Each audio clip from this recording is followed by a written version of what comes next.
বিশ্বকাপ খেলতে হবে, পাশাপাশি রান রেটটাও ভালো রাখতে হবে যাতে ওয়েস্ট ইন্ডিজ টপকে না যেতে পারে। তবুও টস জিতে ব্যাটিংয়ে নামা বাংলাদেশের শুরুটা তেমন ভালো হয়নি পাকিস্তানের বিপক্ষে।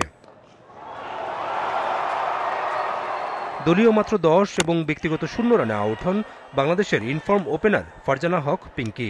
ফাতিমা সানার বলটা একেবারেই বুঝতে পারেননি তিনি। 21 রানের মধ্যে আরও 2 উইকেট হারায় বাংলাদেশ। বাছাইয়ে প্রথম ম্যাচ খেলতে নামা দিলারা আক্তার ফেরেন 13তে। বড় প্রতিপক্ষের বিপক্ষে ব্যাটিং ব্যর্থতার ধারাবাহিকতা রেখে অধিনায়ক নিগার সুলতানা জ্যোতি এই ম্যাচে লেগ বিফোরের ফাঁদে পড়লেন মাত্র 1 রানে। পাওয়ার প্লেতে মাত্র 32 রান তুলে বাংলাদেশ 3 উইকেট হারিয়ে।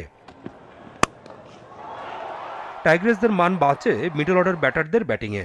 5 নম্বরে নেমে ঋতুমণি 48 ও 7 নম্বর ব্যাটার ফাহিমা খাতুন করেন অপরাজিত 44 রান। অবশেষে 50 ওভার পর্যন্ত ব্যাট করে বাংলাদেশ। স্কোর 9 উইকেটে 178 রান। পাকিস্তানি বাঁহাতি স্পিনার সাদিয়া ইকবাল দারুণ বোলিংয়ে 10 ওভারে 28 রান দিয়ে নেন 3 উইকেট।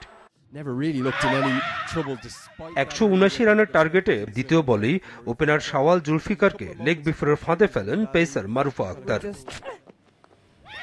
এরপর পাকিস্তানের ব্যাটিং, বাংলাদেশের হতাশার গল্প।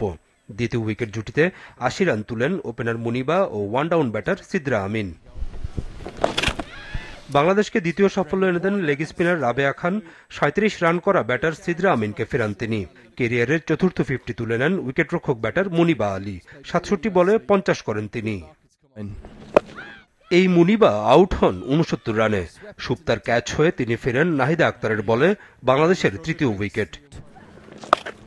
এরপর দ্রুত রান তুলে 40 ওভারের মধ্যেই পাকিস্তানকে 7 উইকেটে জেতান আলিয়া রিয়াজ। ক্যারিয়ারের দশম 50-তে 52 রান করে অপরাজিত থাকেন আলিয়া। বাছাইয়ে 5 ম্যাচের সবকটি জিতল পাকিস্তান, আর বাংলাদেশের এটা দ্বিতীয় পরাজয়।